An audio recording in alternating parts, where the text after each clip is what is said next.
and Deborah Stevens. I actually became a member of the show upon the invitation by Randy. I had actually called in because of some issues that I was going through dealing with the state comptroller's office. So you started as a caller. Actually, I did, yes. Yeah. So you're probably a frequent caller of the show, and then they just said, hey, man, you better just get in here. I was for about 2 weeks. Okay. This all started when the state comptroller's office was attempting to force me to be a licensed tax collector on behalf of the state without compensation, and I refused. Most people aren't aware that a sales tax permit is nothing more than a license to act as a tax collector on behalf of the state. Well, I didn't want that job. No one can make me take that job. And they wanted me to use my computer business to act as a tax collector for the state, and I refused. So they SWAT raided me and everything else several different times, came in and shut my business down several different times, all in an effort to compel me to accept this permit and become licensed to collect their taxes. And I still refused. To the loss of my business, I refused. It was not so important to me to lose the business as it was to stand up for what I knew to be right. So I actually went through and researched all of the statutes relating to state sales tax, and what I found was astounding. Everything I had been told, everything most people are told, is a complete and total lie about what the sales tax is, who it applies to, and why it exists in the first place. So I took that information, and they allowed me to make a presentation of it on rule of law. And I'd called in a couple times a week for about 3 or 4 weeks total. And then after my last call and presentation, Randy called me about a week or 2 weeks later and asked me if I would be a co-host. How'd all that research work out for you in the court system? I actually did not know enough at the time on how to take it through the court system like I do now. Okay. Had they done then with what I know now, that would be a whole different ballgame. But when this is all said and done, I may actually take it upon myself to just initiate a whole new business, call them up directly and say, hey, there you go. Not collecting sales taxes, located right here. Come and get me. Come and get me is exactly right. And this time I will document everything they do. I will be ready for them. Wow. And folks, that's what we have to be, is ready for them. If we choose to remain ignorant in what our public servants can and cannot do, we should not be surprised when they take advantage of that ignorance. All right, I wanted to ask you about a ticket that I got a couple weeks ago. And first of all, let me just say that I have the most spoiled dog in the world. His name is Bandit. He's a Great Pyrenees. And, you know, it's hot as hell outside, and but he's in the Pathfinder with me. And, you know, I've got the AC running. I'm with my son, and we were actually stopping in HEB to get dog treats and dog food, right? Pull into the parking lot, and it is hot outside, don't get me wrong. And I said, look, we got to hurry up, let's get in there and let's get out. And but the vehicle was nice and cool when we got there. Parked, cracked the windows down, ran in, and it took us longer, you know, it took us about 10 minutes. As soon as we came out, my Pathfinder was surrounded by police officers, and I knew right away. You know, I was like, oh my God. And I was a little embarrassed because if they only knew how spoiled this dog is, and I would never put him in any kind of harm. Well, I approached the officer, I said, hey, how you doing? And she's like, do you know how hot it is in there? And I said, look, I've just been in there for about 10 minutes, you know, and I know, you know, I'm out here, he's in no harm. I haven't been in there very long. And, well, immediately she started scolding me. You know, she sees that cute face, you know, she's, you know, this poor dog. But somebody had called, and I believe it was well, I know it was the guy, it was the HEB security guy driving around in the parking lot on his little two-wheeler people mover. And I've actually seen this guy peeking in people's cars before. You see him driving in, and he'll be looking around in their back seats and all that. So he was nearby, he had his cell phone, he saw my dog, called the police, they got there immediately, and I was issued a ticket. It was worse for him. I had to wait a half an hour for them to issue this ticket for me. Meanwhile, now he's really getting hot, you know. I was so nervous that I told my son, get my dog out of here and meet me at 7-Eleven, you know. And so he took him, and because I thought, what are they going to do, take my pet from me, saying that I endangered him?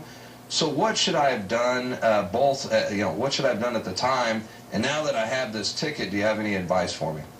The first thing I would have done was say, look, I know how long my dog has been here, you don't. Okay, first off, my dog was in no danger because I was meticulously aware of how long he'd been out here and my attempts to get in and get out in order to provide him with food and things. But at the same time, you're endangering him further by standing here and arguing with me over something that you can't prove has even happened. One, my dog is in no danger. I am aware that my dog is in no danger. Potentially, if I'd stayed in the store all day, maybe. But since you have no clue how long he's been in there, my recommendation is either write the ticket and let us go, or don't write the ticket and let us go. Now, again, that's not engaging the officer in conversation, that's simply stating the facts. And I understand there needs to be a law. I mean, I imagine some people would neglect their animals, and that would be a horrible thing. In fact, I even heard about some police officers that were inside a bar, or they're watching a football game or something, and their German Shepherds died in the squad car. But you know, so the law needs to be there. And but the thing is, I was very nice, and it was like, hey, look, you know, I mean, you know, you've only been, they couldn't have been there more than 10 minutes because that's as long as I was in there. When the Pathfinder pulled up, it was almost cold inside. So he wasn't in any danger, nor would he ever be, but it was still, and there was even a lady that parked right next to me. She pulled in, and she just looked at me like, you're disgusting, you know. She just, you know, so it was kind of embarrassing at the same time. What can I do now that I have the ticket? Can I fight this? I mean, he was not in any danger, I guarantee you. Sure, you can fight it. The only problem you have is what you may or may not have done at the scene that would make it more difficult. Again, what are they charging under? A state law, or are they charging you under an ordinance? Well, it looks like it's a citation, and this is actually what we're looking at here. This is a warrant notice because I failed to appear. I was busy at work that day. So, you know, I am going to eventually address this issue. But what about warrant notices? Well, a warrant notice is simply that. It can't constitute anything more than just a notice of, hey, here's what we're planning on doing. But what they're actually used for is scare tactics.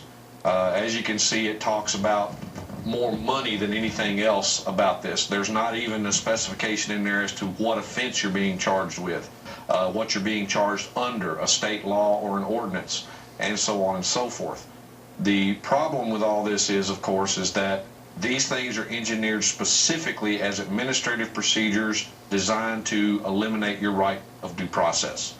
And they count on people being more afraid of having to pay the extra money than to understand what's being done to them, so that they'll just pay and go on and let the city take it. And that's what they're doing here for the most part.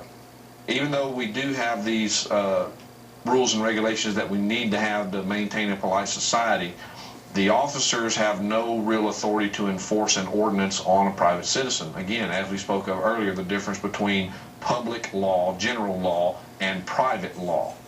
Private law cannot be applied to the general public. Private law involves a specific class of people doing a specific class of thing, and that is not the general public.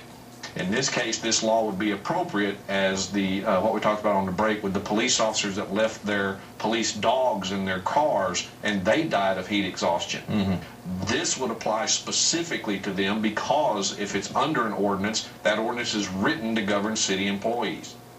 That would apply to them in this case. I'm just trying to think how they gauged the time, because you know, it was only 10 minutes and the vehicle was nice and cool when I arrived. I'm sure it was getting hot. We were running through the store, you know, trying to get out of there. And there would probably be, other than the security cameras, if they actually got footage that was time stamped, there would be no specific determinable way for them to say it was this long and this amount of time. They count simply on making the assertion that it was too long. The police officer, she was angry. It's 120 degrees in there. And I said, do you have a thermometer? I mean, how do you know? I mean, it can't be that hot because it was borderline cold when we pulled in. They're making assertions without any facts to back up those assertions. They're using their intimidation tactics that they're trained to use to attempt to escalate the situation. This could have been much worse had you actually allowed yourself to be intimidated and got angry because of it, and actually started defending your rights and yourself. Who knows what they would have wound up charging you with on the spot. Sure, yeah. But the best thing to do is just stay calm, collected, and say, look, you're the one that's endangering my animal by holding us here, okay? The longer we sit here arguing about this, the longer it's going to be and the temperature's going